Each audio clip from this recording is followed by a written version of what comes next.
कनकपुर गांव में गुल्लू नाम का एक बच्चा अपनी माँ के साथ रहता था। उसके पिता की उसके बचपन में ही डेथ हो गई थी, मगर माँ ने उसे आज तक यही कह रखा था कि उसके पिता शहर में नौकरी करते हैं, जब भी छुट्टी मिलेगी आ जाएंगे। धीरे धीरे गुल्लू 13 साल का हो चुका था, मगर आज तक उसके पिता नहीं आए थे। इस बात से वो काफी परेशान रहता था और तब तो वो और भी परेशान हो जाता जब स्कूल में सबके पापा आते और उसके ही पापा नहीं आते। ऐसे में एक रात उनके गांव में एक भटकता हुआ भूत आ जाता है। पिछले गांव के लोगों को बहुत डराया, अब इस गांव के लोगों को डराता हूँ। इस घर में काफी सन्नाटा है, चलो इसी घर के लोगों को डराने से इस गांव की बोनी करता हूँ। माँ, कल स्कूल में सबके पापा को बुलाया है और मेरे पापा को भी बुलाया है। पर तेरे पापा तो शहर में नौकरी करते हैं, कैसे आएंगे? कई बच्चों के पापा शहर में नौकरी करते हैं, फिर भी वो टीचर के बुलाने पर स्कूल में आते हैं। फिर मेरे पापा क्यों नहीं आते? अब तुझसे कैसे कहूँ बेटा, तेरे पापा कभी नहीं आ सकते, उन्हें तो मरे हुए 9 साल हो गए। मेरे दोस्त लोग मेरे पापा को ना देख के हमेशा मेरा मजाक उड़ाते हैं। कल भी उड़ाएंगे तो मुझे रोना आ जाएगा। रो मत बेटा, इस बार नहीं पर अगली बार तेरे पापा जरूर आ जाएंगे। ओह, कितने दुखी हैं दोनों। बच्चे को पता ही नहीं इसके पापा 9 साल पहले ही मर गए थे, वो भी मेरी तरह भूत बनकर भटके होंगे। क्या करूं, इसका दुख दूर करने के लिए क्या करूं? कल मैं ही इसका पापा बनकर इसके स्कूल चला जाता हूँ।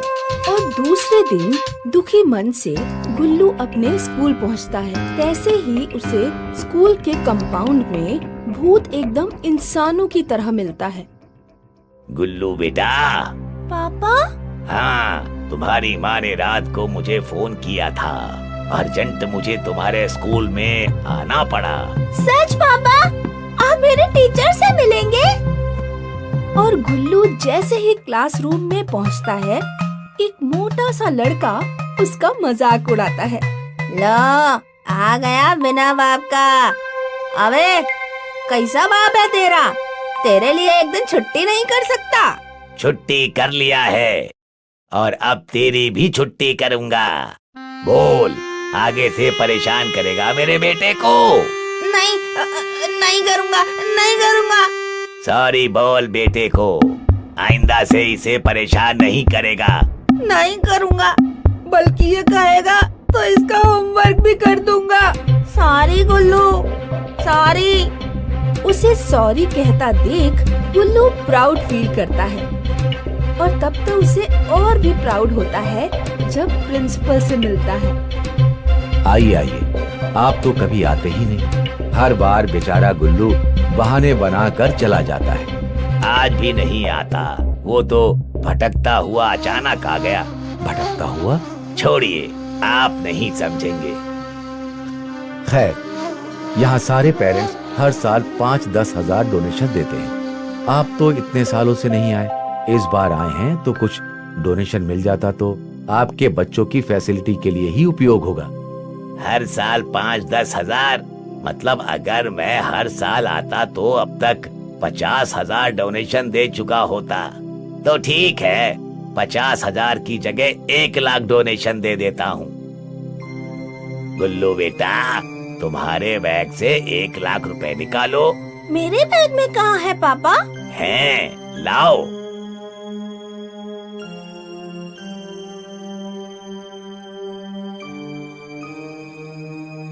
इन्हीं में से एक पेरेंट्स आकर गुल्लू की माँ को सब कुछ बताता है। सुनकर माँ भी कंफ्यूज हो जाती है। क्या? 1 लाख रुपए? हाँ, आपने बताया नहीं कभी भाभी। भाई साहब शहर में इतनी बड़ी नौकरी करते हैं। हाँ, वो आए तो उनसे मेरा नमस्कार कहना और कल हमारे यहाँ भोजन पर ले आना। कहाँ था अब तक? और ये इतने सारे खिलौने पापा ने दिलवाए। पापा ने?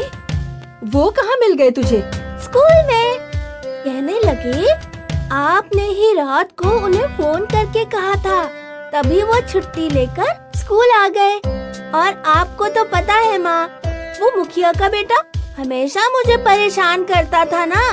पापा ने उसे अपनी एक उंगली पर उठाकर हवा में पंखे की तरह घुमा दिया, फिर मुझसे माफी मांगने पर ही छोड़ा।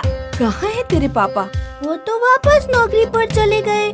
कहा कल फिर स्कूल में आएंगे। गुल्लू को इतना खुश माँ ने कभी नहीं देखा था। उसे खुशी खुशी बताते देख वो कुछ नहीं कहती है, पर रात भर उसे नींद नहीं आती है। उसके दिमाग में यही चलता रहता है कि आखिर कौन है जो गुल्लू का पिता बनकर आ गया। 1 लाख रुपए जैसी बड़ी रकम दे दी, गुल्लू को इतने खिलौने भी लेकर दिए। क्यों?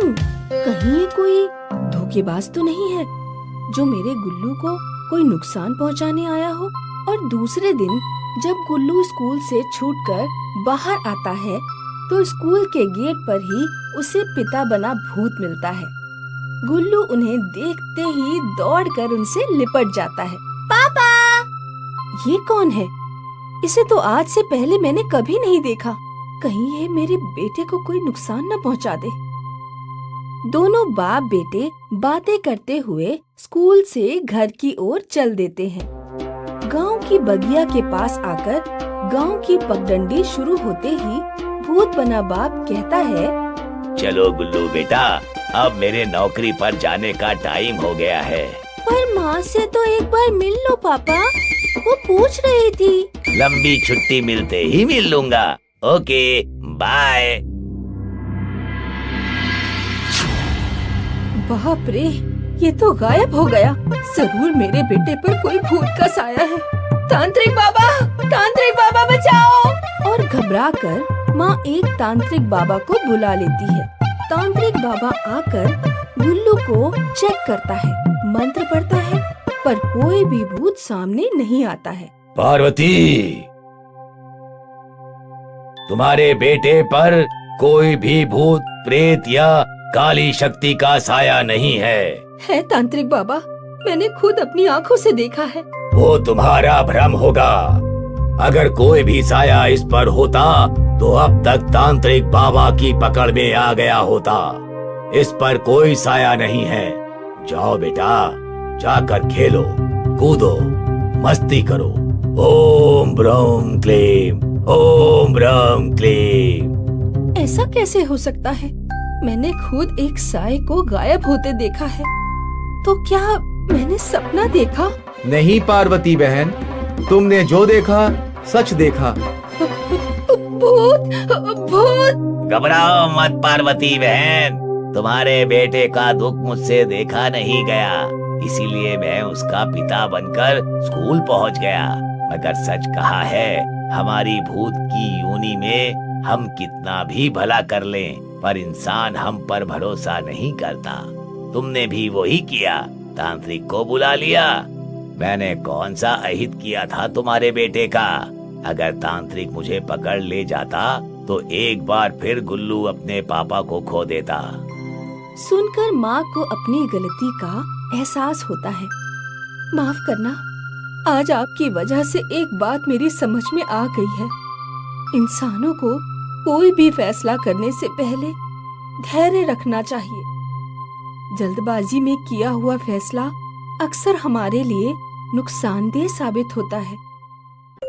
प्यारे दोस्तों, आप लोगों ने अक्सर देखा होगा, जब भी किसी घटना की आशंका होती है, पहरेदारी और सुरक्षा बढ़ जाती है। मगर जब कोई घटना नहीं होती, रोज ज्यों की त्यों रूटीन में चीजें चलने लगती हैं। तब लोगों का ध्यान पहरेदारी, सावधानी से हट जाता है।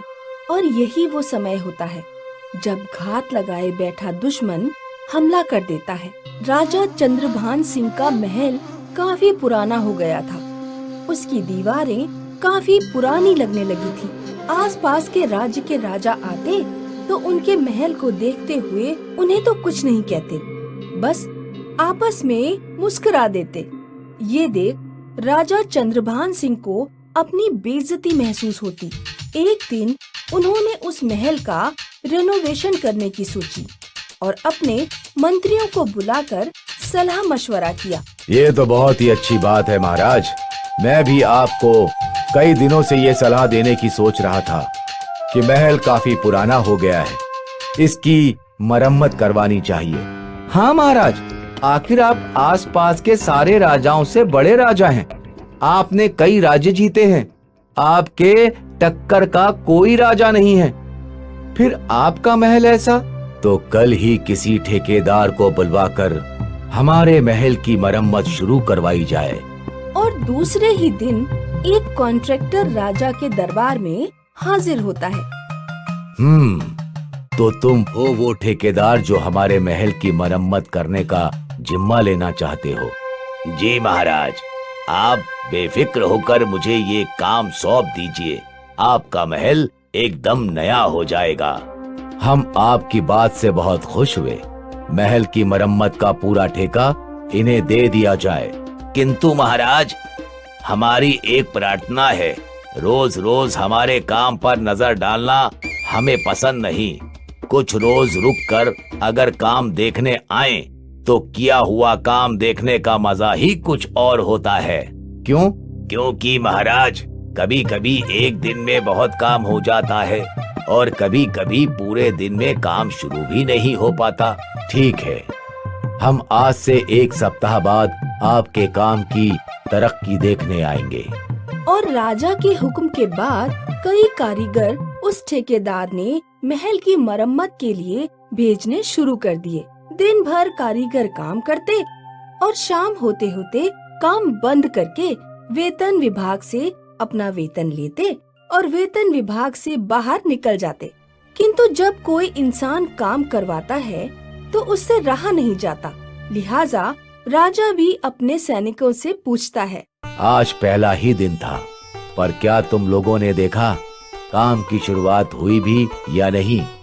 महाराज, आज मरम्मत की जगह पर साफ सफाई की गई है। ओह, मतलब मरम्मत से पहले की साफ सफाई। हम खुश हुए।